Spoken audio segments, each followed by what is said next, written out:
Thank you, Madam Vice President, for joining us. We really appreciate it. I want to start. You're leading a tour across this country focused on abortion rights.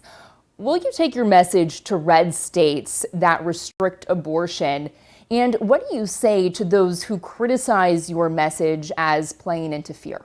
Well, let's start with how this most recent discussion came about. Just over a year ago, the highest court in our land took a constitutional right that had been recognized from the people of America, from the women of America, and which is the right to make decisions about their own body and not have their government tell them what to do. And on this subject, I think it's important for us to agree one does not have to abandon their faith or deeply held beliefs to agree the government should not be telling women what to do with their body. If they choose, they'll consult with their pastor, their priest, their rabbi, their imam, but not the government telling her what to do. And frankly, what has been happening over the course of the last year and some months is after that case came down, in states across our country, laws are being proposed and passed that criminalize doctors and nurses. Some of those laws literally provide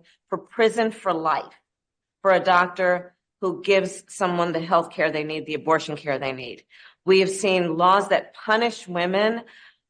Listen, it's a hard discussion and it's a hard topic to address, but the issue of rape and incest, where there's no exception in some of these states for rape or incest, which means after someone has survived a crime of violence, a violation to their body, they're being told they don't have the right or the authority to make a decision about what happens to their body next. So this is a very serious issue. And I think it's important that we all agree. This is not about forcing any one individual to do what they don't want to do. In terms of how I feel about the concept of freedom, right? This is about people having the freedom to make the decision that is in their own best interest, because I trust women.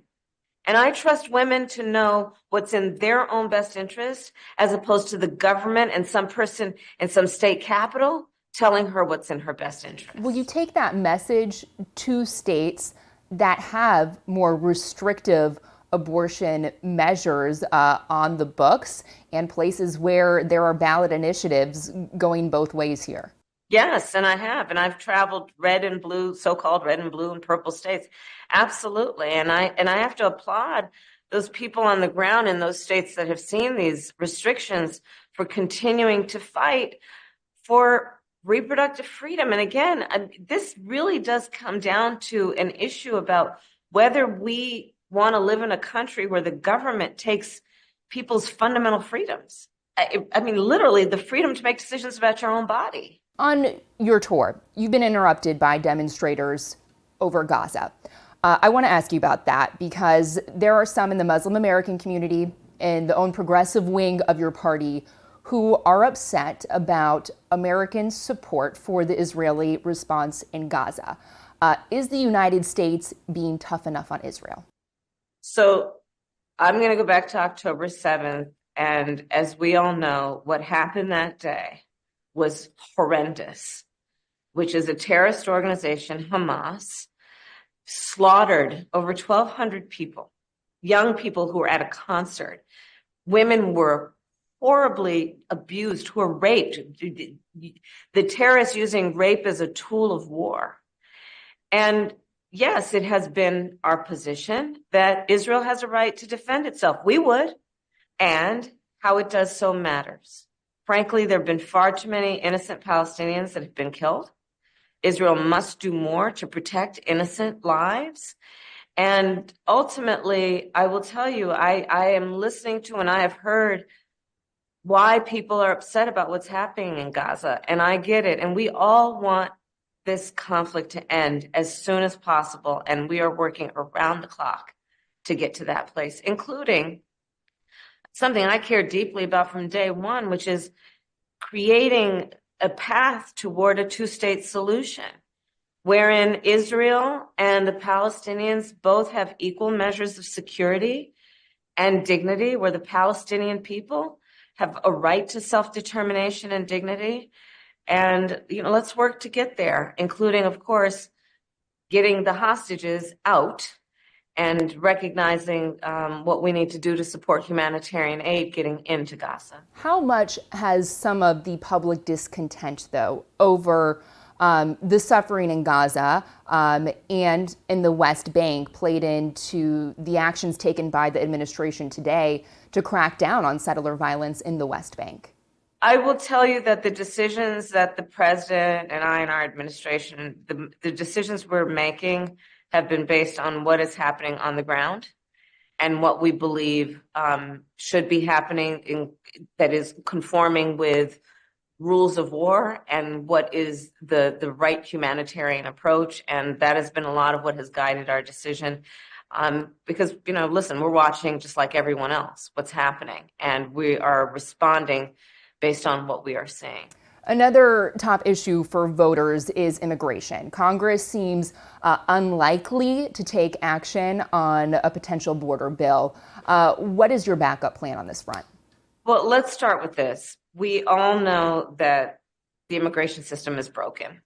And on day one, after the president and I were inaugurated, the first bill we offered was a solution to figure out and fix our immigration system, including creating a pathway for citizenship. And they've not taken it up. Most recently, we have put in a request for $14 billion to put resources on the border. And instead, we're seeing political games being played with a very important issue. And you've heard most recently leaders among the elected leaders in the Republican Party suggesting that they don't want to fix it because they want to run on the issue instead of fixing the issue. And I think that it's a tragedy when people who call themselves leaders have a solution at hand and don't want to implement it. If they continue down that path, in your view, though, is there a backup plan?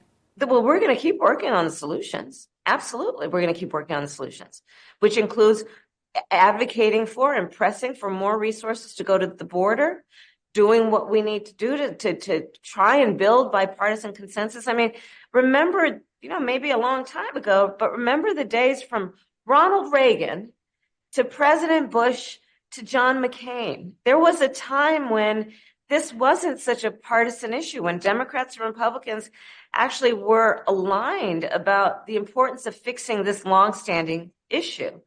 But sadly, here in Washington, D.C. these days, the politics of it all are really overriding what's practical and what's possible in terms of a solution. All right, Madam Vice President, thank you so much for your time and joining us. We really appreciate it. Thank you. It's good to be with you. Thank you so much.